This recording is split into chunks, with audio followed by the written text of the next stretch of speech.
Dental fair എന്ന് പറഞ്ഞാൽ ശരിക്കും പറയുകയാണെങ്കിൽ നമുക്കങ്ങനെ നിസ്സാരമാക്കി തള്ളിക്കളയാൻ പറ്റുന്നൊരു കാര്യമല്ല.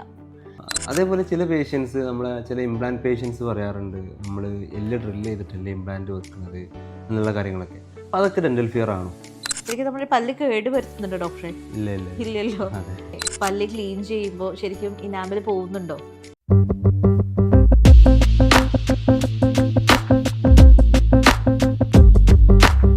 ഡോക്ടറെ, നമ്മളെ ക്ലിനിക്കിൽ ഈ വരുന്ന പല പേഷ്യൻസിനും ഡെന്റൽ ഫിയർ പറഞ്ഞൊരു സംഭവമുണ്ട്.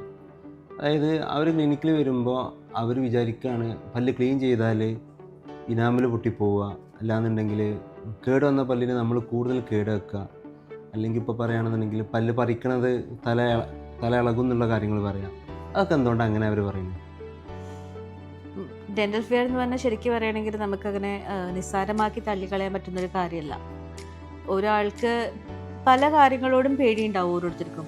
ചിലർക്ക് ആക്രോഫോബിയ, ഹൈറ്റ്സിനെ പേടിയായിരിക്കും.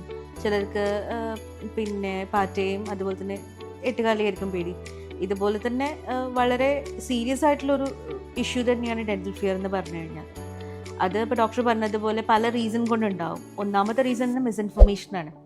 അതായത് ബാക്കിയുള്ളവരുടെ നിന്ന് കിട്ടിയിരിക്കുന്ന തെറ്റായ അറിവുകൾ കൊണ്ടുണ്ടാകുന്ന ഫിയർ, അത് ഒന്നാമത്തേത്. പിന്നെ അതല്ലെങ്കിൽ അറിവില്ലായ്മ കൊണ്ട് എന്താണ് ഇവിടെ സംഭവിക്കുന്നത് എന്നുള്ളതിനെക്കുറിച്ച് യാതൊരു അറിവില്ലാത്തത് കൊണ്ടുള്ള ഫിയർ ഉണ്ടാവും. നമുക്ക് ഒരു അറിയാത്തൊരു കാര്യത്തിലല്ലേ കൂടുതൽ പേടി വരാം.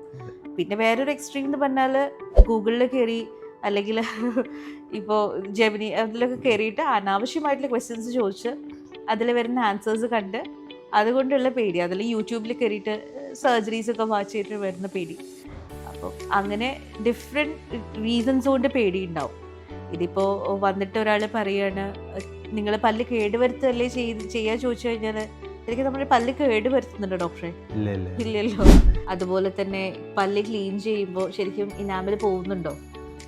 പല്ല് ക്ലീനിങ്ങിൻ്റെ കാര്യം പറയുകയാണെന്നുണ്ടെങ്കിൽ ഒരിക്കലും ഇനാമലല്ല പോകുന്നത്. അഴുക്ക് മൂടി കിടക്കുന്ന പല്ല് നമ്മൾ ക്ലീൻ ചെയ്യുമ്പോൾ ആ അഴുക്ക് പോകുന്ന സമയത്ത് ഒരുപക്ഷെ മോണ ഇറങ്ങിയിരിക്കാം. അപ്പോൾ അതുകൊണ്ട് അത് നമ്മുടെ ഒരു ഓറൽ എൻവയോൺമെൻറ്റിലോട്ട് എക്സ്പോസ്ഡ് ആവുന്ന സമയത്ത് മേ ബി പേഷ്യൻസിന് പുളിപ്പ് വരാം. അത് ഇനാമൽ പോയിട്ടല്ല പുളിപ്പ് വരുന്നത്. അതുപോലെ പല്ല് അധികം ശരിക്കും ഒരു പല്ല് കേട് വന്നു എന്ന് പറഞ്ഞ് വരുമ്പോൾ അത് നമ്മൾ കൂടുതൽ കേടാക്കുകയാണ് ചെയ്യുന്നത്. അല്ല അത് അതിൻ്റെ കേസ് പറയുകയാണെന്നുണ്ടെങ്കിൽ ഈ പറഞ്ഞ പോലെ നമ്മൾ ഉള്ളിലുള്ള ഫുഡ് പാർട്ടിക്കിൾസ് അല്ലെങ്കിൽ ഡെബ്രിസ് ഇവയൊക്കെ സംഭവങ്ങൾ നമ്മൾ റിമൂവ് ചെയ്യുകയാണ് ചെയ്യുന്നത്. ഒരിക്കലും പല്ല് നമ്മൾ ഹെൽത്തി ആയിട്ടുള്ള ഒരു പല്ലിന് ഒരിക്കലും കേടുവരുത്തല്ല അതിൽ ചെയ്യുന്നത്. പക്ഷെ പേഷ്യൻസ് വിചാരിക്കുന്നത് നമ്മൾ ആ പല്ല് വലിയ രീതിയിൽ കേടുവരുത്തണം എന്നുള്ള രീതിയിലാണ് പേഷ്യൻസ് എടുക്കുന്നത്. ശരിക്കും പറയുകയാണെങ്കിൽ എന്താണ് നമ്മൾ ചെയ്യുന്നതെന്നുള്ള കറക്റ്റായിട്ടുള്ളൊരു ഐഡിയ ഇല്ലാത്തത് കൊണ്ടുള്ള ഫിയറാണ്. ഇപ്പം നമുക്ക് ഇതിന് ചെയ്യാൻ പറ്റുക എന്ന് പറഞ്ഞു കഴിഞ്ഞാൽ എഡ്യൂക്കേറ്റ് ചെയ്യുക എന്നുള്ളതാണ് നമുക്ക് ചെയ്യാൻ പറ്റുന്നത്. പിന്നെ ചാറ്റ് GPT, അതെ, ജെമിനി, ചാറ്റ് GPT പോലെയുള്ള സംഭവം.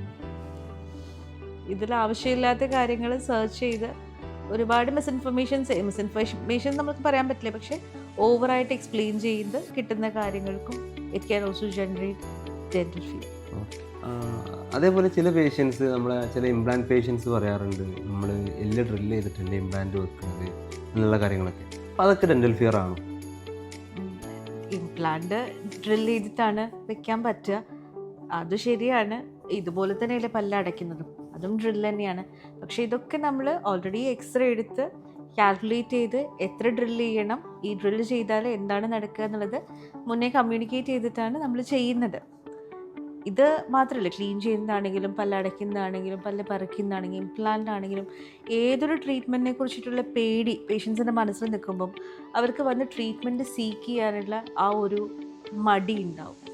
അപ്പോൾ ആദ്യം ഇതിനെക്കുറിച്ച് ഡെൻറ്റിസ്റ്റിനോട് സംസാരിച്ച് എന്താണ് നടക്കുന്നത്, what are the bad things, good things that can happen എന്നുള്ളത് ഒരു തെറോ നോളജ് ഉണ്ടെങ്കിൽ അവർക്ക് കുറച്ചുകൂടെ നല്ലൊരു ട്രീറ്റ്മെൻറ്റ് എടുക്കാൻ പറ്റും.